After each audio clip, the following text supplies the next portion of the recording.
Shalom Mamang Inang semuanya, selamat pagi buat kita semuanya. Kita akan mendengarkan sapaan firman Tuhan di pagi hari ini.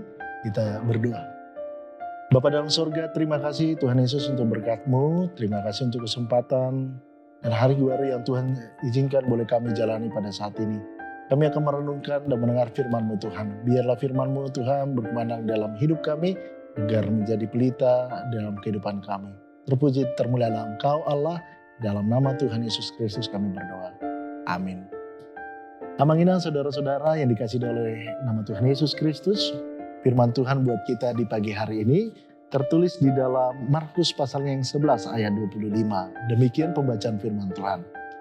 Dan jika kamu berdiri untuk berdoa, ampunilah dahulu sekiranya ada barang sesuatu dalam hatimu terhadap seseorang, supaya juga Bapamu yang di sorga mengampuni kesalahan-kesalahanmu. Demikian pembacaan firman Tuhan.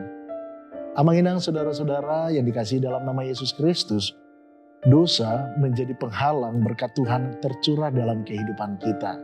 Nah, itu sebabnya Allah menyuruh kita untuk lebih dahulu mengampuni kesalahan orang lain kepada kita, sehingga kita mendapatkan pengampunan akan dosa dari Allah itu sendiri. Nah, kitab suci kita berkata bahwa dosa dapat menghalang hubungan kita dengan Allah. Seandainya ada niat jahat dalam hatiku, tentulah Tuhan tidak mau mendengar. Mazmur 66 ayat 18. Jadi komunikasi dengan Allah dapat terhalang ketika ada keraguan dan hubungan kita yang bermasalah dengan orang lain. Nah, dosa-dosa ini jangan kita biarkan terus-menerus dalam hati kita, sehingga kita bisa membuat doa-doa kita terhalang untuk mendapatkan jawaban yang daripada Tuhan. Nah, itu sebabnya penghalangan hubungan kita dengan Tuhan oleh karena dosa-dosa yang sering hadir di dalam hidup kita melalui relasi dengan sesama juga. Nah, perilaku suami terhadap istri misalnya yang tidak bijaksana membuat hati istri atau bahkan membuat hati suami sakit, atau anak-anak terhadap orang tuanya. Demikian sebaliknya. Nah, karenanya firman Tuhan ada satu lagi penghambat doa kita yang tidak didengar, yaitu ketika kita masih menyimpan dendam misalnya, atau belum memberikan pengampunan terhadap seseorang yang pernah melukai perasaan kita atau merugikan kehidupan kita itu sendiri. Amanginang saudara-saudara yang dikasihi dalam nama Yesus Kristus, banyak orang lupa betapa erat hubungannya antara iman dan pengharapan. Yesus pernah mengajarkan mengenai hubungan kita untuk memberi tentang pemahaman kita akan doa. Ya, syarat yang diberikan oleh Yesus itu agar kita memiliki iman yang sanggup untuk mencampakkan gunung ke laut adalah keteguhan hati kita. Nah, dengan tidak bimbang, kita tetap percaya, maka hal itu akan terjadi. Nah, amanginang semuanya, tentu saja bukan kebetulan jika Yesus menumpang gabungkan tentang kalimat yang mana sadar bahwa mengampuni orang-orang bersalah kepada kita adalah dasar utama untuk menerima Tuhan di dalam kehidupan kita ini. Nah, Tuhan sendiri sudah menunjukkan sikap itu terlebih dahulu.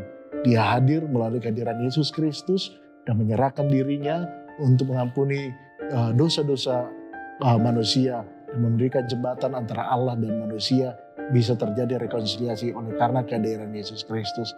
Marilah kita di dalam minggu Advent yang pertama ini untuk memberikan pengampunan, untuk kita bisa terus berpengharapan di dalam Tuhan, dan Tuhan terus hadir di dalam doa-doa kita dan jawaban-jawaban doa kita tentunya. Tuhan mengasihi kita dan Tuhan Yesus memberkati kita. Amin, kita berdoa. Bapa di sorga, terima kasih untuk setiap pengharapan yang Tuhan hadirkan di dalam kehidupan kami. Terkhusus Tuhan, untuk kami boleh mengampuni sesama kami. Tentu Tuhan berat sekali bagi kami untuk mengelawan ego kami, untuk mengelawan suatu pondasi hidup kami Tuhan terhadap suatu prinsip-prinsip tertentu. Tapi biarlah Tuhan mencurahkan Roh-Mu yang kudus untuk memberikan pengertian agar kami bisa terus memberikan pengampunan terhadap orang-orang yang menyakiti kami. Dan kami bisa terus Tuhan berpengharapan di dalam doa-doa yang kami panjatkan naikkan di hadapan-Mu Tuhan. Inilah doa dan permohonan kami ya Bapa di sorga. Biarlah Tuhan juga mengasihi setiap musuh kami, mengasihi orang-orang yang kami kasihi, lebih khususnya Tuhan. Kami menyerahkan aktivitas kami ke dalam tangan Tuhan. Dalam nama Tuhan Yesus Kristus kami berdoa dan mengucap syukur. Amin.